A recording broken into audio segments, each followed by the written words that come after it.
Bonjour. Aujourd'hui, je suis à Lille et je m'en vais enfin faire le vlog chez Freaky Family.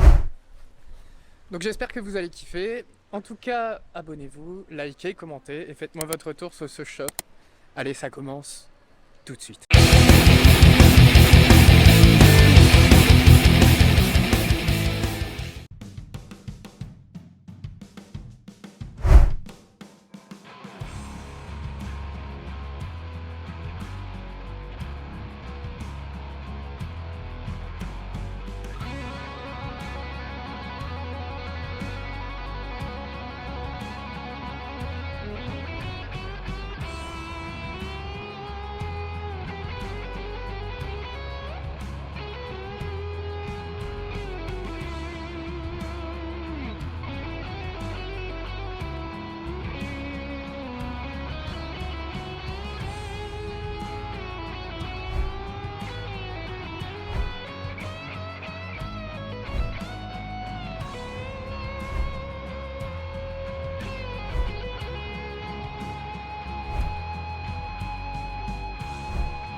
Je t'ai découvert à peu près en même temps que j'ai découvert le salon. Je crois que tu venais d'arriver en apprentissage, ça fait combien de temps du coup maintenant?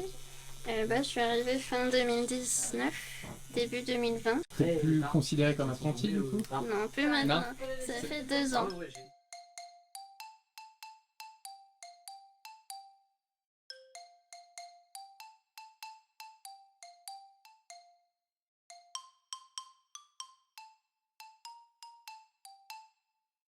Alors, moi, je fais du néo-japonais. Je m'inspire ce qu'on appelle de l'irezumi traditionnel, du wabori traditionnel, et il donne un peu mon twist parce que je ne suis ni japonaise ni historienne. Mais c'est une culture que je aime particulièrement. T'as eu l'occasion d'aller au Japon? Non, pas encore. J'y suis allé. Eh ben, good for you. Je suis en plein montage là. Petit rappel pour Morgana. J'y suis allé moi au Japon. Je voulais être sûr que t'oublies pas. C'était incroyable. Ouais, de ouf. En vrai, c'était vraiment trop bien. En plus, un mois, donc j'ai bien eu le temps. Ouais, trop cool. Enfin, pour faire un peu le crossover, je suis brésilienne et au Brésil, on a beaucoup de cours de folklore et on étudie beaucoup les mythes et légendes de notre religion, enfin des religions qui constituent les religions païennes au Brésil. Et je sais pas, j'ai toujours trouvé un lien entre la manière dont le Japon illustre ces contes religieux, que ce soit l'histoire du début du monde ou leurs grands héros, les grandes créatures mythologiques aussi. Petite obsession pour ce style-là en particulier. Puis c'est con, mais je lis beaucoup de mangas et je regarde beaucoup d'anime. Du coup, ouais. Ou Anto, d'où le pseudo Entonnoir, avec le petit jeu de mots que les gens comprendront Ou non. je tatoue du coup depuis 2015, galéré à arriver là où j'en suis maintenant, mais j'y suis, c'est cool. J'ai été contacté par l'ancienne gérante du shop qui cherchait un manager pour son shop. Ici donc? Ouais. Ok. Et petit à Mais je petit. divisais mon temps de travail en deux, et en fait après le tatou a pris le dessus sur le management et la gestion. Ton style, je le connais bien. Pour ceux qui ne le savent pas, je porte une pièce donc, de Anto qu'on a fait en 2018, peut-être, quelque chose comme ça. C'est 2018, ouais, 2018 je pense. Que T'es déjà ici, donc ça va être 2018. Ouais, que je vous présenterai donc, lors d'une vidéo de présentation de mes tatouages. Et du coup, tu as vraiment un style bien moi, quand je bosse sur Insta, j'ai pas besoin de lire le nom, j'identifie ton style directement. Ça, je trouve c'est une force, mais comment t'en es arrivé là, justement? Le travail, la recherche, la remise en question, de constamment essayer de trouver d'autres choses et justement trouver une signature visuelle qui, comme tu dis, quand tu On vois, a coup d'œil. qu'on arrive à savoir que c'est toi, en fait, t'es pas que c'est quelqu'un d'autre. Pas juste une copie de choses qui existent déjà. Et donc, t'es passé par quelle étape? T'as commencé black and grey? T'as vite fait de la couleur? Non, j'ai fait de la couleur déjà direct. Je faisais déjà quand je dessinais, et la couleur, après, juste mes gammes de couleurs, elles ont quand même pas mal évolué, mais là, on reste sur une gamme qui reste, pour moi, qui est classique, traditionnelle. Tu fais tes mélanges, du coup? Non, T'as trouvé tes j'arrive à couleurs? trouver encore des vendeurs qui vendent les couleurs que je veux, malgré la loi qui est Les passée normes, sur les normes, machin. Ok. Bah cool. Bah je te remercie. C'est tout, c'est cool.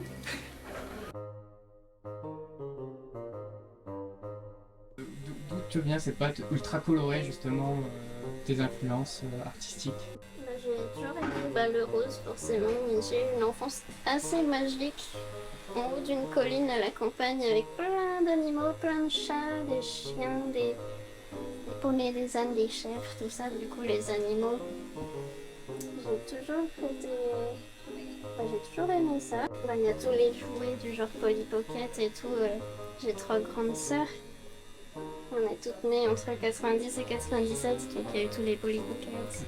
Univers très girly. C'est ça, les baguettes magiques en plastique, un peu inspiré Sailor Moon, ce genre de truc. Et c'est resté.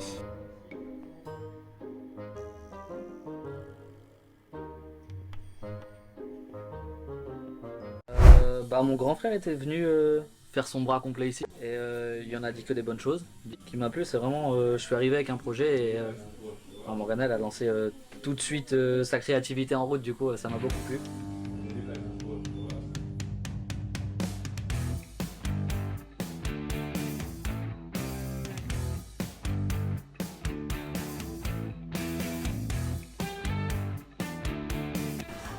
Tu fais souvent des délires comme ça, styloviques?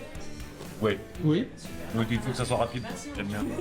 C'est ça, je fais du noir principalement. Il peut y avoir un peu d'ombrage, un peu gris, quoi, tu vois. Ouais. Mais on s'en fout. En fait, juste ce que je peux faire des trucs qui vont être un peu parfois très figuratifs et des fois très un peu plus cartoon ou abstrait. Cartoon. Ah. Ça, dans l'idée, ouais. Ok, hein, je vais pas faire Tu fais pas au parce que- milieu. Ouais. D'accord.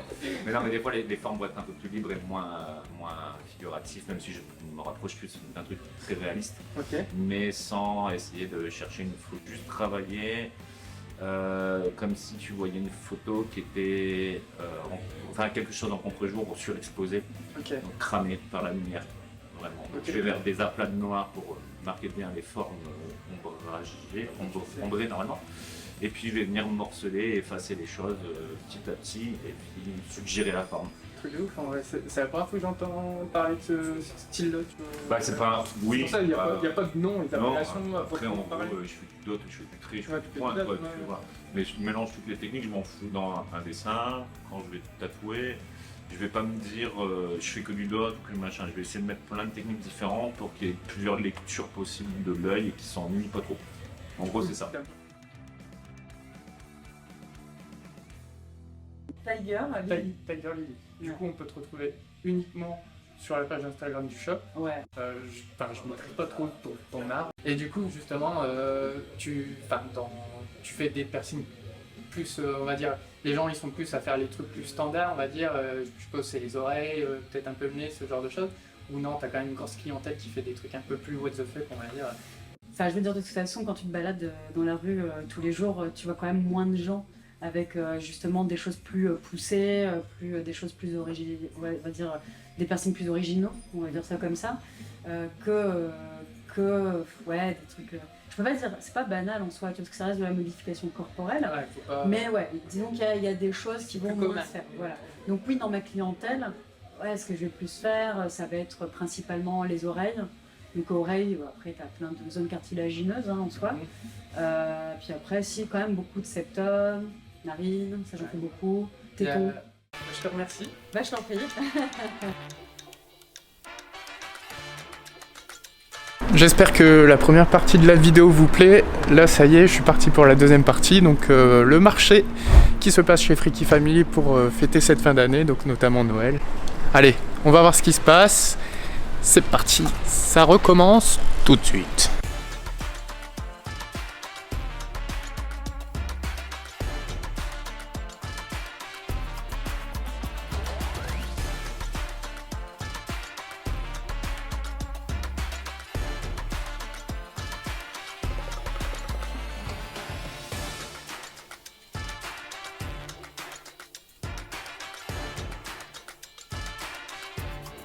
C'est un petit projet pour une cliente qui voulait faire donc un heurtoir de porte et une clé avec un crâne sur l'autre côté.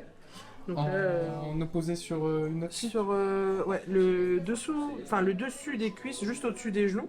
Donc là, je travaille au niveau de la taille pour que ce soit assez cohérent et je travaille la symétrie pour la création du motif. Du coup, bonjour. Bonjour. Comment vas-tu? Très bien. super event. Aujourd'hui, en vrai, très original. C'est la première fois que je vois ça dans un shop de faire un marché. Marché des vous avez artistes, appelé ça ouais. comme ça. Du coup, je vois que t'exposes, mais avant ça, je vais te laisser te présenter, nous donner ton nom d'artiste. Donc, bah, moi, c'est un peu les magiques. Rien à voir avec le style, du coup. Ouais, au moins, mais c'est ça qui est marrant, du coup. Petit clin d'œil en fait à mon pseudo, enfin mon surnom que j'avais en fait depuis la fac, où tout le monde m'appelait Poney, et en fait c'est resté depuis. Et ça fait combien de temps, du coup, que tu fais tout Alors j'ai commencé en 2015 en autodidacte, du coup j'ai essayé de trouver en fait un apprentissage à l'époque, j'ai fait pas loin de 45 shops, donc ouais. Ah ouais. En présentant mon book qui n'était pas du tout dans le style que je fais aujourd'hui, et bon bah ça n'a pas marché. Du coup je me suis entraînée toute seule, j'ai continué à dessiner aussi toute seule, en ayant en fait des retours de Guy, un ancien ami tatoueur, enfin devant l'ami, mais un ancien tatoueur, et aussi de Anto. Et du coup, justement, tu me parlais d'évolution de style. Donc Ouais. après, je vais montrer ton style aux gens, mais comment t'en es arrivé de... Enfin, quel était ton ancien style et comment tu l'as fait évoluer, justement? J'ai toujours aimé l'univers assez dark, blackwork, etc. Mais je me suis jamais fermée à l'idée de faire autre chose. Et aussi, de par mes études d'art que j'ai fait avant, donc un lycée d'art et une fac d'art, j'ai pu aussi travailler du stylisme, de l'architecture. J'ai fait du design d'espace, du design d'objets. J'ai fait vraiment un peu de tout. Prendre à droite à gauche des inspirations et de mes propres connaissances pour essayer de créer en fait un peu mon univers, mon style, et qui me parle aussi par rapport à ce que je suis en fait et ce que j'aime en fait exprimer, montrer aux gens en fait. Ouais, c'est ça. Tu nous as expliqué ton parcours, mais est-ce qu'aujourd'hui, ce style-là que tu fais, c'est facile de le retranscrire en tête? C'est pas le même support, du coup je travaille pas de la même façon, surtout au niveau des petits détails où par exemple tu vois ce genre de petite toile blanche en négatif, je peux pas forcément le retranscrire en tatouage, tout simplement parce que ça vieillira mal, le corps bouge, la peau vieillit, donc forcément c'est des petites zones négatives qui disparaîtront avec le temps. Ok, bah super, bah je te remercie. Bah, merci à toi.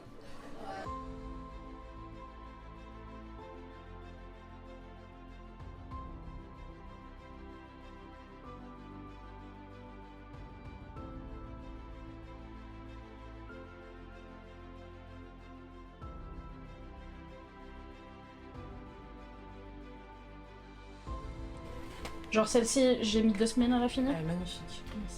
Parce que j'ai commencé, recommencé, j'ai couvert des trucs dans les matières, parce que ça me plaisait pas.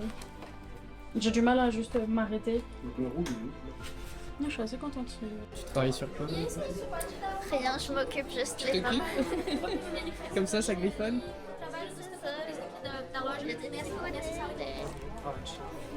Ça reste de l'inspi peut-être pour des flashs, ce genre de choses. C'est tout le temps comme tout le monde ici.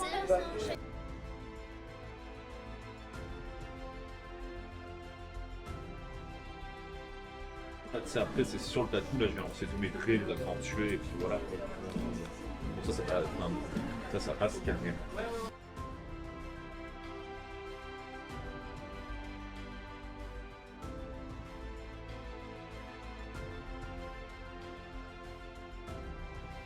Et enfin, pour finir, pour vous présenter la dernière artiste du shop, il s'agit de Amy Tattoo, uyami.tattoo, que vous pouvez donc retrouver sur Instagram, où j'ai puisé quelques inspirations pour vous la présenter quand même en vidéo et vous montrer son art.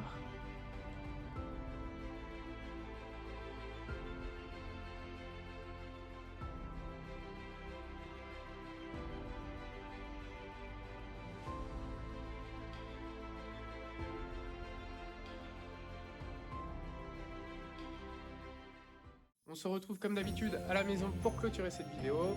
Je tiens à remercier donc la Freaky Family qui m'a accueilli de la meilleure des manières. Également les artistes qui étaient présents donc, le jour du marché, donc je vous mets la petite liste ici, mais vous pouvez les retrouver sur l'Instagram de la Freaky Family. Pensez à vous abonner à la chaîne, liker, commenter, j'aimerais bien avoir vos retours. Également, n'hésitez pas à me donner de la force donc, sur Instagram. J'ai plus qu'à vous souhaiter donc d'excellentes fêtes de fin d'année. Une bonne année 2024, moi en tout cas j'ai plein de projets qui m'attendent, donc n'oubliez jamais, goodbye. Ciao.